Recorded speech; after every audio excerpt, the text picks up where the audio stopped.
saúdo a todos que nos assistem agora.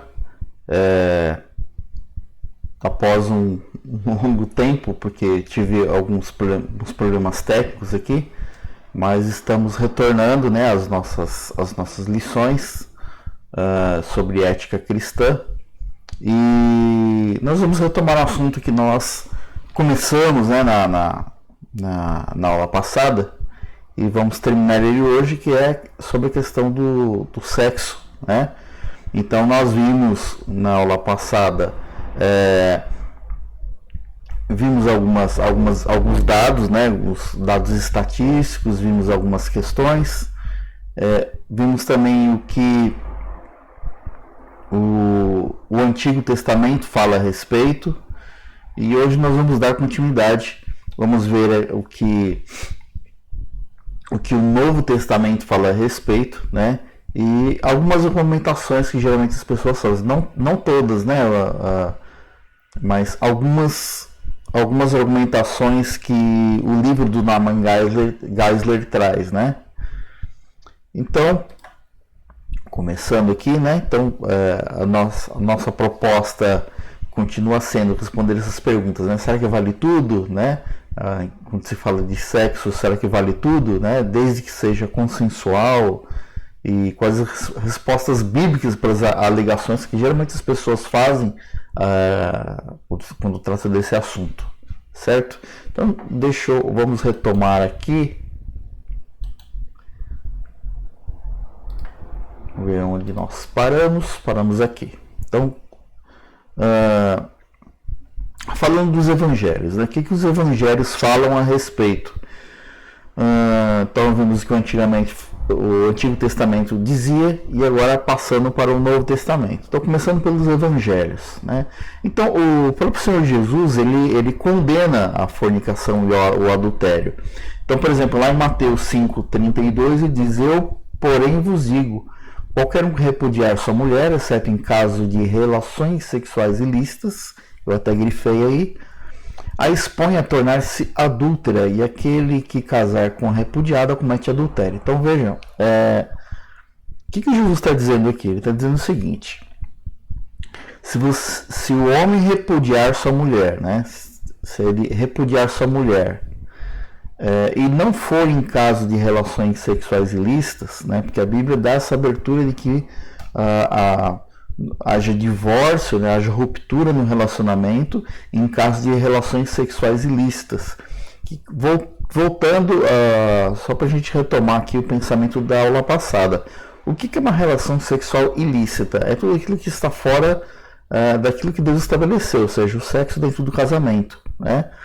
Então, está dizendo aqui, em caso de relações sexuais ilícitas,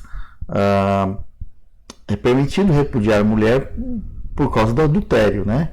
Mas se não for por isso, se o homem repudiar sua mulher sem uma motivação correta, o que o homem vai estar fazendo? Ela vai estar expondo a mulher a que ela seja adúltera, né? E uma outra pessoa fora do casamento que se relacionar com essa mulher também se torna adúltero. Então, resumindo, toda e qualquer relação fora do âmbito do casamento, do âmbito matrimonial, é uma relação sexual ilícita condenada por Deus, né, que Jesus está condenando. Outro texto que está lá em Marcos diz que porque de dentro do coração dos homens é que procedem os maus desígnios. Então, e aí ele numera, hein? Então vem aqui a prostituição, os furtos, os homicídios, os adultérios, né? Então, o primeiro da lista aí é a prostituição. Lembrando que também nós já falamos isso na aula passada, quando a Bíblia fala de prostituição, está englobando aqui também a fornicação como um todo, né? A fornicação é uma forma de prostituição. Mateus 5:27 diz: ouviste que foi dito, não adulterarás. Então, né, Jesus aqui está lembrando lá dos 10 mandamentos deixados por Deus lá em Êxodo: não adulterarás. Eu, porém, vos digo: qualquer que olhar para uma mulher com intenção impura no coração já adulterou com ela. Então Jesus está dizendo que só o fato de se olhar para uma mulher com intenção impura, né? O que é uma intenção impura? É a mesma coisa, com uma intenção, com um pensamento que leva um pensamento a respeito daquela relação fora do casamento. Então ele está, qualquer um que fizer isso já adulterou com essa mulher.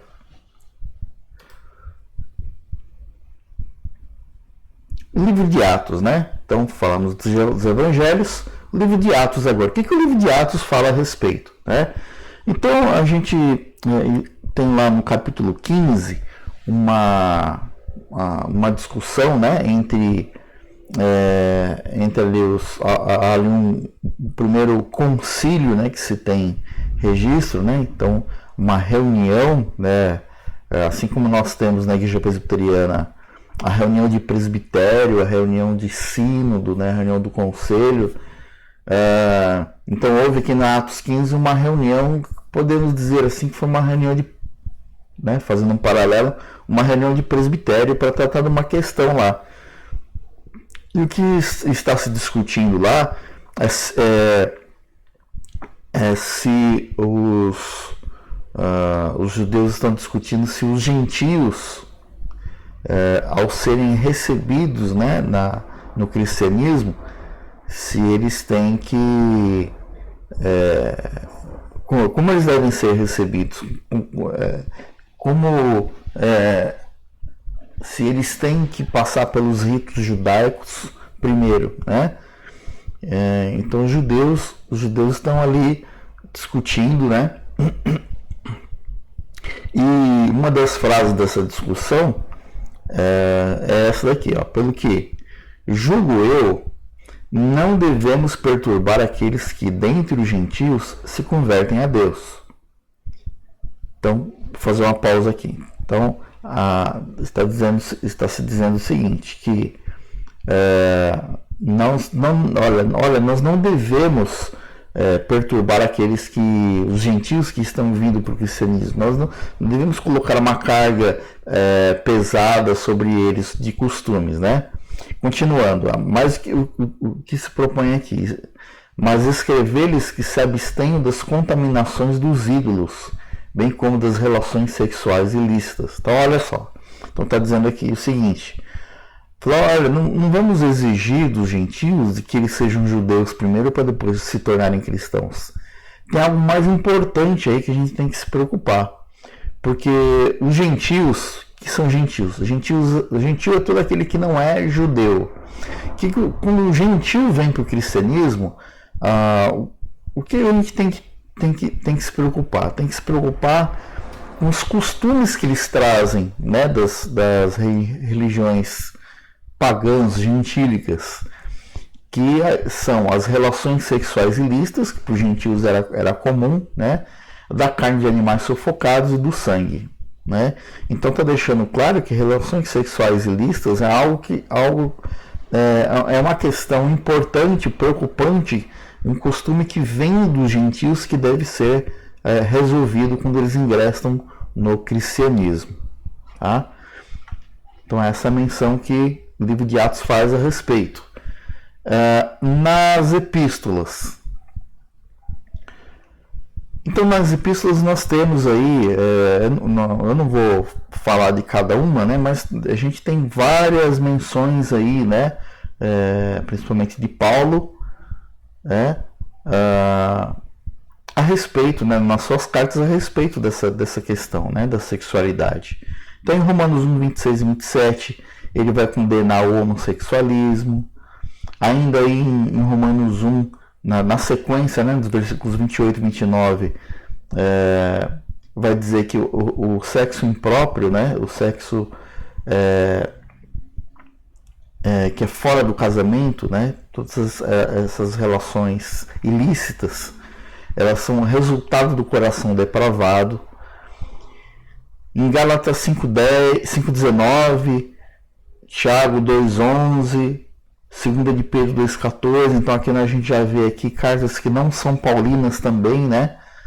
Tratando do assunto, vai dizer que adultério é condenado. 1 Coríntios 5,1 vai condenar aí o incesto, que é a relação com o parente, e a fornicação. 1 Coríntios 5,6, né, ainda no mesmo capítulo aí, vai condenar a imoralidade sexual e vai dizer que ela vai mostrar aqui a condenação apostólica e eclesiástica, né, a respeito. Efésios 5 vai dizer que os indivíduos sexualmente imorais são retratados como não regenerados, né? Isso é muito forte, né? Tá dizendo o seguinte, em Efésios 5, está dizendo que pessoas que deliberadamente cultivam, né, o costume de ter práticas sexuais ilícitas, né, deliberadamente, não são regenerados, ou seja, não são convertidos, não são crentes de verdade. Os cristãos não devem se associar com os sexualmente imorais, vai dizer lá em 1 Coríntios 5, né, de 9 a 11. Né? Então essas são as menções aí das epístolas com relação à sexualidade. Então olha só, ainda além dessa relação do Antigo Testamento como um todo, né, do Novo, também, né, o Norman Geisler também traz um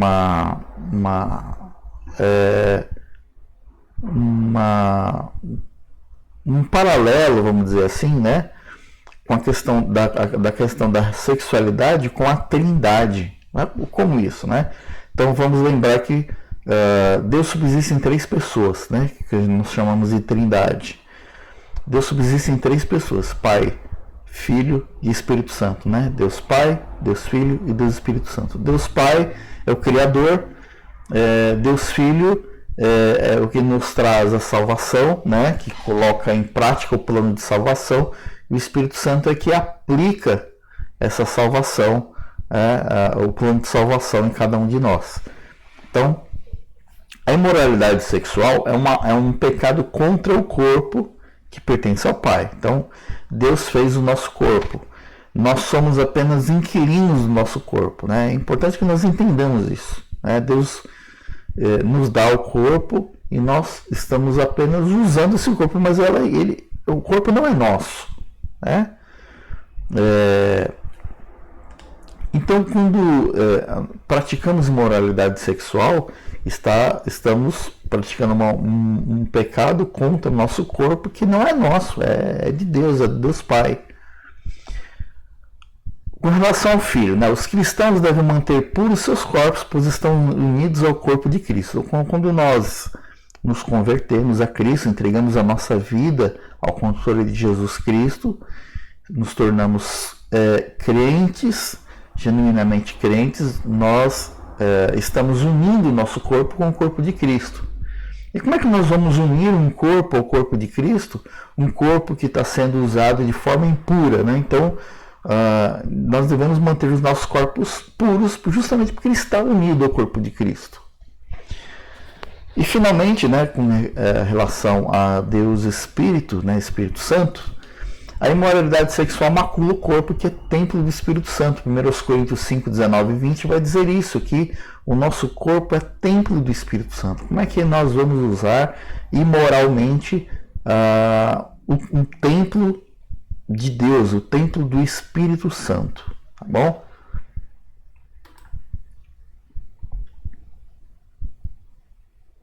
Então agora aqui algumas questões, alguns posicionamentos que geralmente as pessoas fazem, né? Alguns questionamentos, algumas argumentações, vamos ver se elas têm fundamento, né? Então, sobre sexo pré-conjugal e abstinência. Então, muitos cristãos consideram aceitável o sexo pré-conjugal desde que seja seguro. Não, a gente pode fazer sexo antes do casamento, desde que ele seja seguro, desde que se use aí preservativo, né? Então, só que é o seguinte, tanto o antigo quanto o novo restringe o sexo ao casamento. Nós vimos isso até agora, né? Então tem mais alguns textos aí, eu não vou ler eles. Eu quero ler apenas Hebreus 13:4, que eu transcrevo aí, que diz o seguinte: digno de honra entre todos seja o matrimônio, né? Então, digno de honra entre todos, então, seja o matrimônio. O autor da carta aos Hebreus, que nós não sabemos quem é, né? É uma carta cujo autor não é conhecido. Então ele diz que digno de honra entre todos seja o matrimônio, né? Bem como o leito sem mácula. O que é o leito sem mácula? É a cama onde não ocorre a prática sexual ilícita, né? Porque Deus julgará os impuros e adúlteros. Então, não importa, mas o sexo que eu pratico é seguro. Não importa que aos nossos olhos seja seguro, né? Ele deve ser dentro do matrimônio.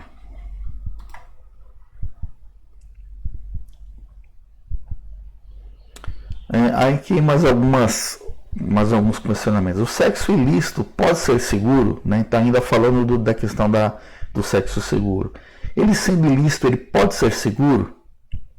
Pessoas com múltiplos relacionamentos, tanto heterossexuais como homossexuais, podem contrair doenças, né? Então, o sexo ilícito, só o fato dele ser ilícito, ele já não é mais seguro. O caminho realmente seguro é manter-se virgem, casar-se virgem e permanecer fiel ao parceiro até a morte. Esse é o verdadeiro sexo seguro, né? Qualquer coisa aí fora do casamento, qualquer coisa aí fora da natureza que Deus instituiu para a prática do sexo é inseguro, né?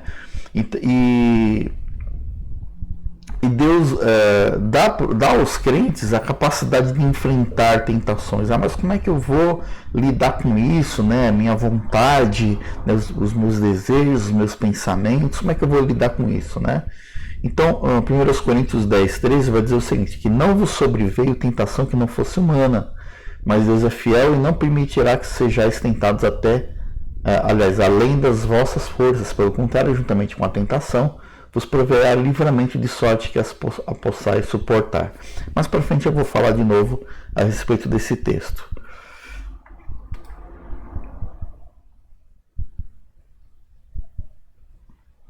Então, alguns efeitos decorrentes do fato de não se permanecer sexualmente puro.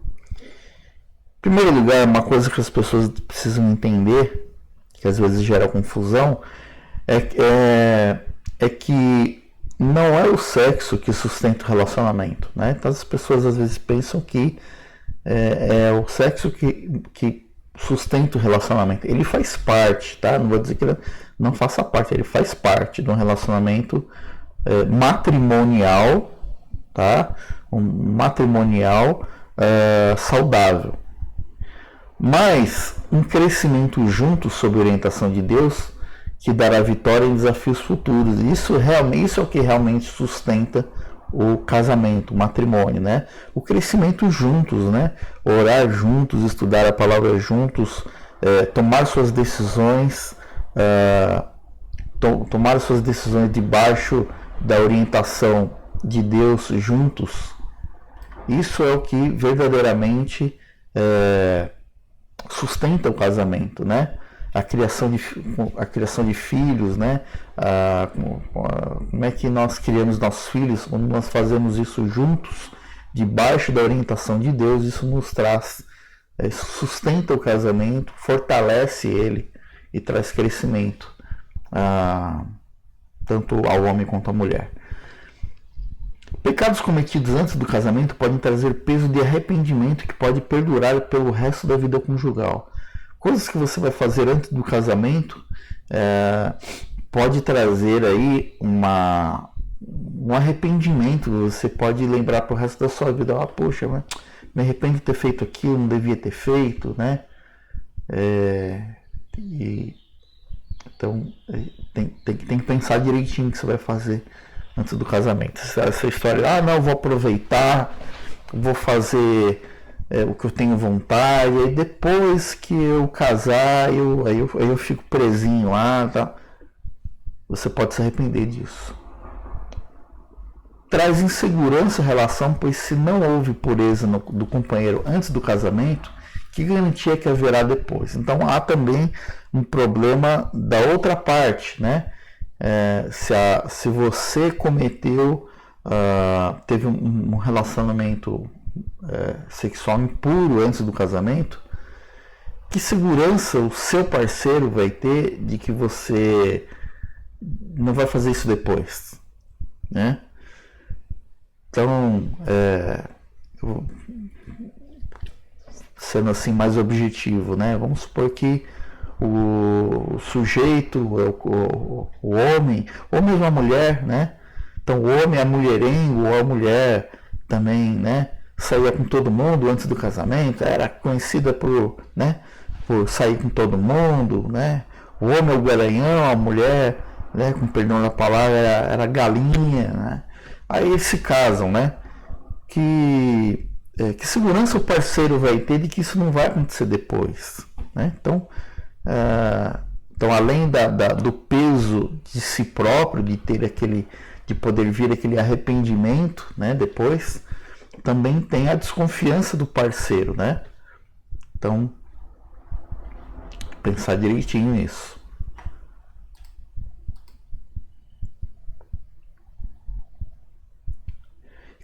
E como é que se permanece sexualmente puro, né? Como é que faz aí para permanecer sexualmente puro?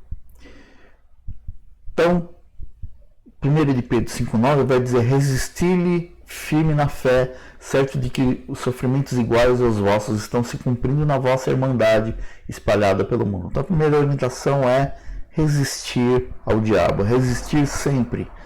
E esse versículo traz um lembrete, as tentações que você está procurando resistir, não é só você que está tentando resistir, né? Toda a irmandade espalhada pelo mundo passa pelo mesmo, né? Outra orientação é fugir da imoralidade sexual, né? Então, 1 Coríntios 6,18 vai dizer: fugir da impureza. Qualquer outro pecado que uma pessoa cometer é fora do corpo, mas aquele que pratica a imoralidade peca contra o próprio corpo. E 1 Coríntios 10,13, né? O cristão deve buscar a ajuda de Deus. Eu falei que ia voltar a falar desse texto, então é aqui, ó. Então, não vos sobreveio tentação que não fosse humana. Então, o que esse texto está dizendo? Está dizendo que as pessoas falam assim: as pessoas costumam se agarrar isso com uma muleta, né? A carne é fraca, né? A carne é fraca, por isso que eu faço essas coisas, por isso que, né? Por isso que eu sou assim, porque a carne é fraca, né? Mas 1 Coríntios 10,13, Paulo diz que não nos sobrevém tentação que não seja humana, né? Deus é fiel e não permitirá que sejais tentados além das vossas forças. Deus nunca permite que a gente seja testado além das nossas forças. Então, esse negócio de dizer que foi mais forte que eu, né? Se você está... se você tem comunhão com Deus, se você busca orientação, se você pede ajuda dele, vai ter livramento, né? Você sempre vai ser capaz de superar essas coisas, porque ele continua dizendo: pelo contrário, juntamente com a tentação vos proverá livramento. Deus vai te prover livramento, de sorte que a possais suportar. Então não vem com essa história de que a carne é fraca, né? A carne é fraca, é verdade, a carne é fraca, mas Deus, se você mantiver um relacionamento com Deus, ele vai te dar forças para você superar tudo isso, né? Para você resistir, mas você deve buscar essa ajuda de Deus. Se você não buscar, não adianta, aí você vai sucumbir mesmo.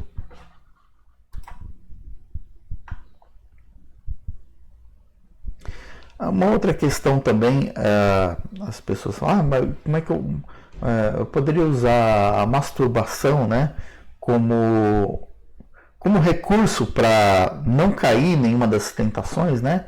Então eu me viro aqui sozinho e aí eu evito de ter uma relação ilícita com outra pessoa, né? Então eu me viro sozinho.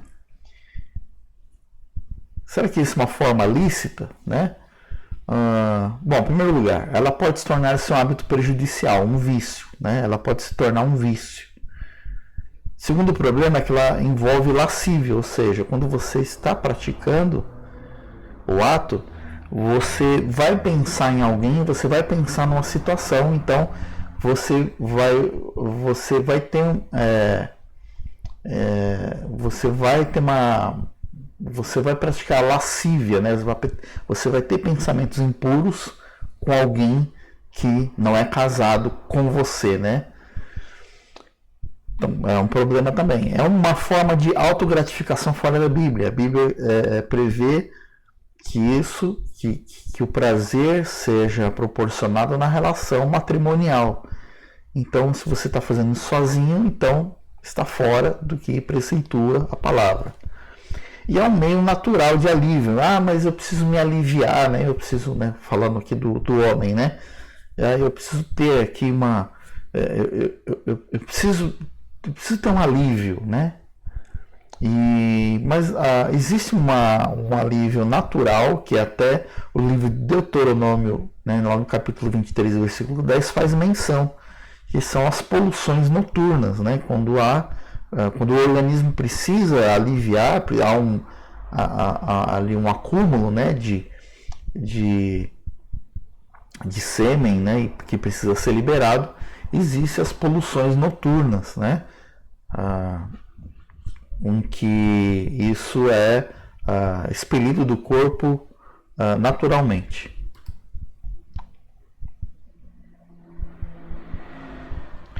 Uma outra questão aqui, né? As pessoas acham que o sexo antes do casamento é uma forma de expressar seus sentimentos ao parceiro, né? Mas olha só, existem outras maneiras apropriadas para expressar amor, né? Então, o amor ele pode ser expresso de outras maneiras. Lembrando que amor não é só o sentimento de querer estar junto, de estar junto, de se acariciar, de se beijar. O amor não é só isso, né? Isso é paixão, né? O amor de verdade é compromisso, né? Não é só expressão emocional. O amor vai muito além do que uma expressão emocional. Sentimentos e emoções são meios de expressar o amor, né? Então, os nossos sentimentos, as nossas emoções são meios de expressar amor e não a única maneira de fazê-lo, né? Então, da mesma forma, o sexo não é a única maneira de expressar os nossos sentimentos. Existem outras maneiras de expressar os nossos sentimentos. Os nossos sentimentos não são só expressos por palavras, por relações físicas, né, como o sexo, mas as nossas atitudes, né, as nossas atitudes expressam sentimentos. Não são as emoções que sustentam o relacionamento. Já falamos disso. Não são as emoções que sustentam o relacionamento, mas o andar juntos, né? Enfrentar os problemas da vida juntos, isso realmente sustenta o relacionamento. O compromisso e a comunicação são mais eficazes. Se guardar puro é a melhor maneira de demonstrar amor. Quer demonstrar amor de verdade? Se guarde puro, né? E o verdadeiro amor espera, né?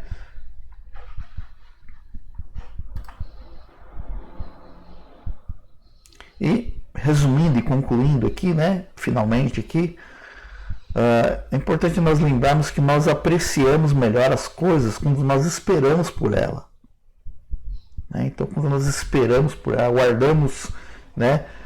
O dia, né? Aquele dia especial, né? Por exemplo, se você programa uma viagem, né?